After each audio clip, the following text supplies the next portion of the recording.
일상에 바쁜 여러분들을 대신해서 지식과 인사이트를 정리해드리는 매일 독서 매일 인사이트입니다. 오늘은 샬럿 브론테의 제인 에어, 이 책에 대해서 한번 살펴보도록 하겠습니다. 제가 단 한 권의 세계문학을 읽는다면 이 책을 읽어야 한다, 이렇게 썸네일에 적어놨는데 실제로 그런 것 같아요. 여러 세계문학 작품들을 읽어봤고 나름대로의 진한 감흥을 느껴보곤 했는데, 이 제인 에어를 읽었을 때만큼 뭔가 밝고 경쾌한, 그러면서도 매우 깊이 있는 그런 감흥을 느낀 세계문학은 없었던 것 같습니다. 그래서 요즘에 세계문학 이런 거 많이 안 읽잖아요.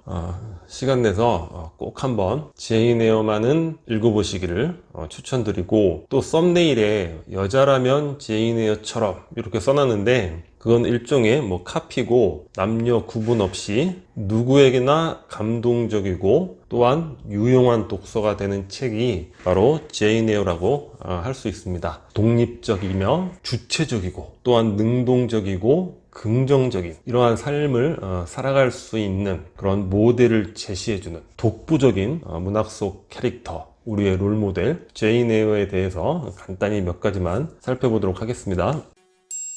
줄거리에 대해서 간단히만 살펴볼 텐데, 제인 에어는 일단 고아예요. 삶 자체가 이제 역경 속에 놓이게 된 거죠. 삼촌 댁에 맡겨져서 자라게 되는데, 외삼촌은 보통 자기 조카를 굉장히 예뻐하잖아요. 그런데 그 외삼촌이 이제 돌아가시게 됩니다. 그래서 외숙모와 사촌들이 남게 되는데, 굉장히 탐욕적이고 포악한 성격을 가지고 있는 그런 인물들이에요. 그러니까 제인 에어를 굉장히 못 살게 구는 거죠. 그 사촌 남자애는 폭력을 행사하고 폭언, 그 외숙모도 언어 폭언부터 시작해서 하인보다 못한 그런 대접을 하죠. 역경으로 이제 삶이 시작이 되는 것이고, 제인 에어가 당하다가 더 이상은 못 당하겠다. 그래서 사촌과 한번 드자비를 하게 되는데, 그로 인해 또 외숙모한테 크게 혼나게 되고 큰 병을 얻게 돼요. 제인 에어가 죽을 고비를 넘기게 됩니다. 그 과정에서 또 자신의 삶에 대해서 비관을 또 하게 되는 그런 장면도 있죠. 그러다가 그 외숙모 집에서 있어봐야 이제 이거 도움도 안 되고 빨리 이거 보내야 되겠다 싶어가지고 고아를 수용하는 기숙학교에 이제 보내지게 되는 거예요.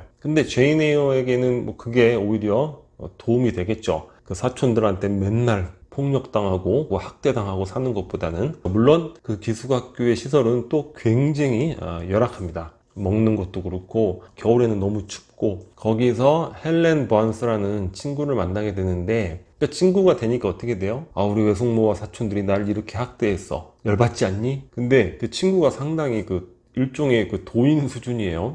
왜 미워하는 것에 너의 소중한 에너지를 낭비하니? 너의 미래를 위해서 써야 되지 않겠니? 이런 식의 대화가 있었던 기억인데, 제인 에어가 나름 또 깨닫게 되는 거죠. 누군가를 미워하는 게 헛된 일일 수 있겠구나. 그러면서 또 템플 선생님이라는 좋은 선생님도 만나서 열심히 공부를 하게 되고, 또 우등생이 됩니다. 또 학교 사무일도 도우면서 8년 정도의 시간을 보내게 되는데, 친구도 병에 걸려서 죽게 되고 템플 선생님도 그 학교를 아마 떠나게 되는 그런 상황이었던 것 같아요. 그래서 제인 에어도 학교를 떠나서 가정교사 일자리를 구하게 됩니다. 그 일자리를 구한 곳이 바로 사랑으로 연결될 그 로체스터 백작이 있는 손필드 저택에서 가정교사 일자리를 구하게 되죠. 여튼 이 소설은 굉장히 길어요. 그 장면에 여러 가지 재밌고 멋진 그런 묘사들이 많이 있는데, 길거리에서 우연히 또 로체스터를 만나게 되고, 여튼 가정교사를 하면서 집주인 로체스터 입장에서 이제 가정교사 제인 에어, 그러니까 서서히 조금씩 마음이 가는 거죠. 그러니까 제인 에어가 이제 마음이 가는데, 로체스터는 또 다른 연인이 있는 거예요. 그 연인과 뭔가 이루어질 것 같고, 제인 에어는 나름 가슴이 아프죠. 그런 것들을 또 내면적으로 정리해야겠구나, 이런 생각을 하게 되는데, 당시 또 외숙모가 돌아가실 상황이 된다 해서 그 외숙모 댁을 방문을 하게 돼요. 제인 에어를 괴롭혔던 사촌이 망나니 수준이라서 집안을 완전히 말아먹고 집안도 망하게 되고, 외숙모는 병에 걸려서 정신이 오락가락 하면서 죽음을 맞이하는 상황인데, 그런 상황에서도 제인 에어를 미워해요. 하지만 제인 에어는 외숙모를 진심으로 용서를 하게 됩니다. 이후 다시 손필드 저택으로 돌아와서 로체스터를 만나게 되죠. 근데 로체스터는 다른 연인과 연결되지 않은 그런 상황이 되는 곳이고, 여러 또 사건을 겪으면서 제인 에어와 더욱더 가까워지게 되죠. 로체스터가 청혼을 하게 되고 제인 에어가 받아들이게 됩니다. 여기까지 스토리라고 하면 트렌디 소설이 되겠죠. 자신보다 지위와 신분이 높은 남자를 만나서 결혼을 해서 해피엔딩이 되는 그런 상황인데, 이야기가 거기서 끝나진 않은 거예요. 이제 한참 소설의 두께를 보면 한참 남아 있습니다. 갑자기 이제 판타지 소설이 돼버려요. 집안에 유령이 있어요. 유령이 가끔 나타나서 막 불도 지르고 그러는 거죠. 집안 사람들은 다 쉬쉬하고 있는 거예요. 이상하다 이렇게 하면서도 여튼 결혼을 하게 됩니다. 결혼식장에서 어떤 사람이 나타나서 이 결혼은 무효다. 왜냐? 로체스터의 부인이 지금 살아있다는 거예요. 부인이 살아있는데 무슨 결혼이냐? 이렇게 되는 거죠. 알고 봤더니 그 손필드 저택 안에 정신 이상이 된 로체스터의 부인이 감금되어 있던 거죠. 그래서 결혼은 깨지게 되고, 이것에 충격을 받은 제인 에어는 손필드 저택을 떠나게 됩니다. 떠날 때 또 가방도 놓고 와서 막 무일푼으로 여기저기 떠돌면서 방황을 하게 돼요. 구걸도 하게 되고, 심지어는 돼지 여물도 막 먹게 돼요. 그 과정에서 세인트 존이라는 신부를 만나게 되고, 그 집에 기거를 하게 되는데, 그 존의 누이들 제인 에어와 완전히 베프가 됩니다. 그 집에 아주 친해져서 가족의 일원처럼 지내게 되는데, 여기서 또 우연의 일치가 발생을 하는 거예요. 이 존이라는 신부가 이야기를 하는 거죠. 우리 멀리 친척이 있는데 우리에게 유산이 돌아와야 되는데 이 친척이 다른 이에게 유산을 줘서 우리는 한 푼도 못 받게 됐다. 근데 알고 봤더니 그 유산을 받게 된 이가 제인 에어가 되는 거죠. 제인 에어는 그 유산을 자기가 독식하지 않고, 그러니까 알고 봤더니 사촌 관계인 거예요. 존하고 그 누이들이 제인 에어에게 있어서는 n분의 1로 공평하게 이제 나눠줍니다. 그래서 다들 부자가 돼요. 이 존이라는 신부가 제인 에어에게 청혼을 하죠. 내가 인도로 선교 활동을 갈 것인데 하나님의 계시다. 제인 에어 나와 결혼했다오. 하지만 제인 에어는 거절을 하죠. 자신의 내면의 목소리가 그 청혼을 받아들이라고 이야기하고 있지 않은 거예요.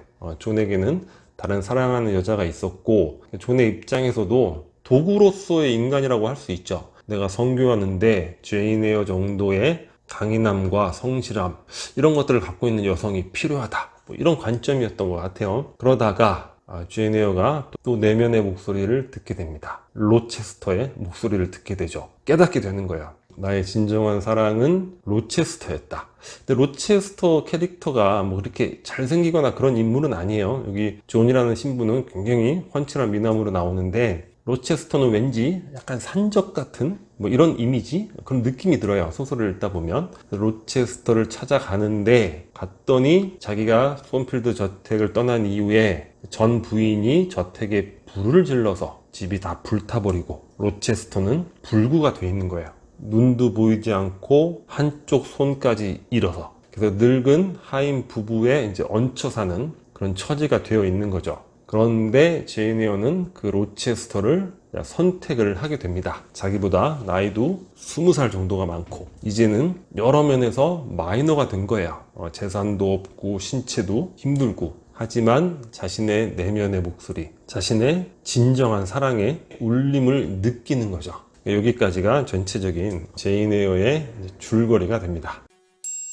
일단은 제인 에어라는 캐릭터, 독립적 캐릭터라는 게 굉장히 중요한 것 같습니다. 우리가 읽는 세계문학, 여러 문학서들, 영화, 드라마를 봐도 보통 인간은 수동적 존재로 그려지는 경우가 많죠. 특히 여성의 경우에는 그런 경우가 더 많죠. 시대와 환경, 주변 이런 것들에 있어서 이제 휘둘리는 이런 경우들. 예를 들어서 안나 카레리나, 굉장히 그 미녀죠. 그러니까 외모 지상주의적인 이런 캐릭터로 묘사되는 경우가 많고, 남자의 사랑에 의해서 자신의 인생이 변수가 되는, 여자의 일생도 주인공 잔느 같은 경우에는 완전히 수동적 존재죠. 남편에 의해서 휘둘리고, 그 다음에는 아들에 의해서 휘둘리고, 오만과 편견도 약간은 그런 경향이 있어요. 하지만 제인 에어 같은 경우에는 완전히 그 독립적 캐릭터가 됩니다. 자기 자신만의 판단으로 시대나 환경, 주변 이런 이미지 이런 것 없이 헤쳐나가는 삶을 살아가는 거죠. 자신의 내면의 목소리에 귀 기울일 줄 알고 이런 대사가 있습니다. 나는 두렵지 않다. 나는 내면의 힘을 느꼈다. 그러니까 제인 에어가 로체스터를 선택했다. 물론 우리가 마이너드를 선택하자, 연민으로 동정으로 선택하자 이런 의미는 아니에요. 하지만 우리가 일반적으로 봤을 때는 아이고 제인 에어가 아깝다 이런 생각을 할 거 아니에요. 주변에서도 그렇고 제인 에어가 일반적 캐릭터였다면 뭐야 나한테 저렇게 아픔을 주더니 잘 됐구만 이렇게 생각할 수도 있지만 자신의 진정한 사랑이라는 그 내면과 소통하면서 로체스터를 선택하게 된 것. 지금 이 시대에 봐도 그렇지만 이 소설이 쓰여질 당시에는 정말 혁명적인 모습이었겠죠. 이런 독립적 캐릭터라는 부분이 우리가 따를 수 있는 그런 롤모델이 될 수 있지 않을까. 또 비슷한 말인데 자립적 캐릭터라는 이런 측면이 있죠. 로체스터와 가까워지면서도 보통 그렇잖아요. 로체스터가 신분이 높고 부유하고 근데 항상 제인 에어는 그걸 경계합니다. 내가 이 남자와 소통하고 사랑으로 가까워지는 과정에서 그 남자의 부라든가 그런 것들을 경계하는 거예요. 내가 로체스터라는 인간 그 자체로 내가 사랑을 하는가 이런 부분에 대해서. 그러니까 항상 제인 에어는 스스로 일을 하고 스스로 자립을 합니다. 그리고 상대가 나보다 상위 클래스가 됐던 하이 클래스가 됐던 항상 동등한 그런 입장에서 교류를 하려고 하는 거예요. 결혼이 망가지게 되고 로체스터가를 떠났을 때도 좋은 신부의 집에 거처하면서도 가자마자 스스로 일자리를 구하는 거죠. 그러니까 스스로 자립을 하는 거예요. 이 자립하는 모습 이런 것들이 또한 우리가 따를 수 있는 모델이 되는 거죠. 그러니까 여성의 입장뿐만 아니라 남성 여성 통틀어서 우리가 삶을 살아가면서 스스로 자립심을 갖는 것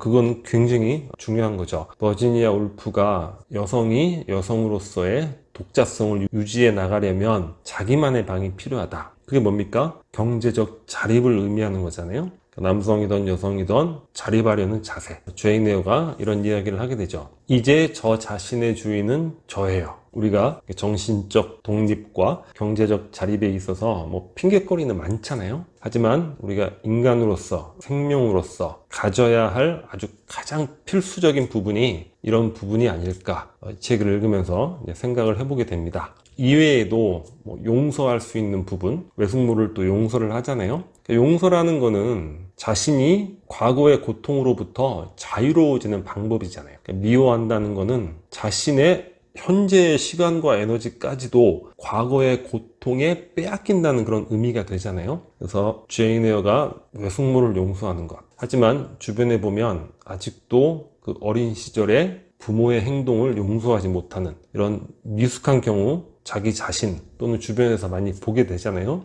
그런 용서의 자세 이런 부분도 우리가 또 이 책을 통해서 생각해 볼 수 있을 것 같습니다. 이외에도 아주 다양한 삶의 자세라든가 삶의 용기 이런 것들을 또 얻어볼 수 있는 책이 제인 에어가 아닐까. 꼭 한번 읽어봐야 될 세계문학 고전 제인 에어를 추천드립니다. 자, 오늘 영상은 여기서 마치도록 하겠습니다. 캐리커처가 구독 버튼이고요. 구독과 좋아요 많이 부탁드리겠습니다. 감사합니다.